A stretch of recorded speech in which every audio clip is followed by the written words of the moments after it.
Now, statistics, recently released crime statistics, show that 59.7% of South Africans indicated that they fear house breakings and house burglaries, which of course gives us an indication of the type of concerns South Africans have. And of course, to you, in your industry, this can't really come as a surprise. No, not at all. And I think, obviously I work in insurance, but I'm also someone who lives in this country. And it's quite disturbing to think that the most feared crime is being attacked in your own home, where you should feel safest. I just come back from the office this afternoon, and we just got reported a claim. Lady got viciously attacked in Stellenbosch. It happened on Monday. 600,000 rand claim, broke down the door to come into the property, and she was alone at home. She's still in hospital.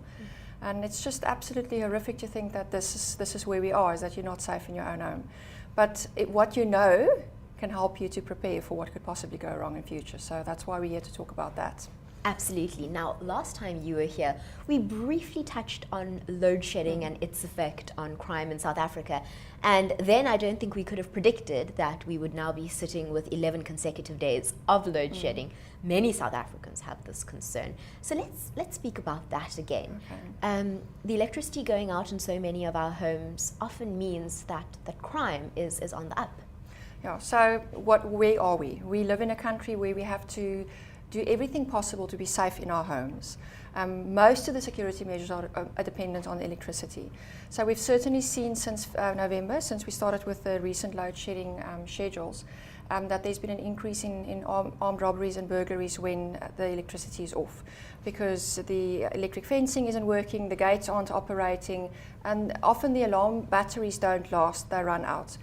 People are very much exposed during load shedding. And we're seeing an increase in burglaries and home invasions during this period. And it's terrible, because often it's at night.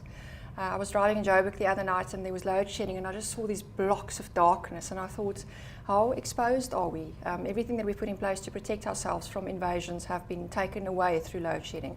And part of my message is, if you feel at risk at home, you have very good reason to feel at risk. Again, the statistics that show us, the study that Crime SA did, is that it's a very real fear, and we have to do everything in our power to protect ourselves and make sure that we are safe at home. So talk to us, what advice do you give to your clients who are concerned about load shedding and putting them at risk when it comes to really being safe in their own home? You're quite right in saying that is a horrific thing to have to be concerned about, even more so now that we're being load shed. So, it goes back to the basics, really. So we've become very sophisticated in our security at home, and it's electricity dependent. And yes, if it's only 2 hours of load shedding, then you should be okay, because your backup battery should cover you. But often we find it extends to 4 hours. That sub power station blew up in Joburg the other day. People were without power for a day, 2 days. So the best thing that you can do is to have physical protection in place. So we don't like burglar bars, we don't like security gates, but it's the best thing that you can do when you have no electricity.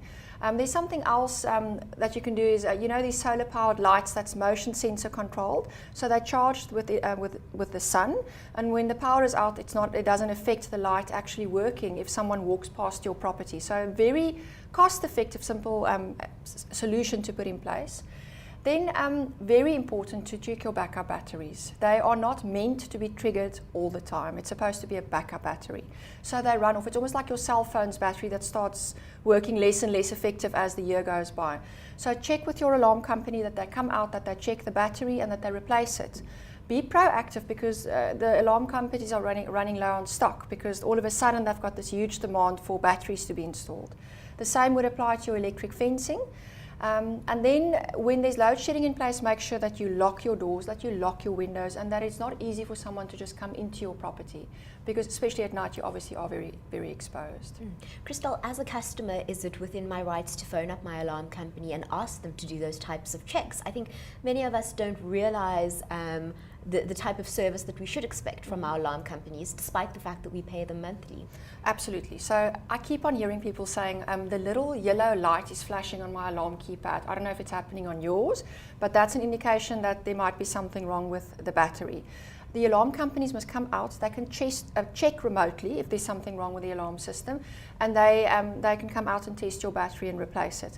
Unfortunately, it is expected of policyholders to practice due care.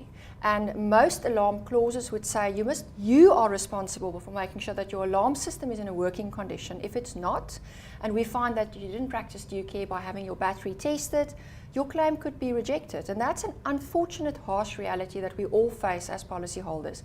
So it's very important. That part about testing your batteries, very, very important, especially if you're planning on going away and leaving your property unattended for a few days at a time. Or if you have kids at home with a nanny and you're away at work and they're dependent on panic buttons and all those things, make sure that you check, be proactive rather than after the fact and then you have a problem.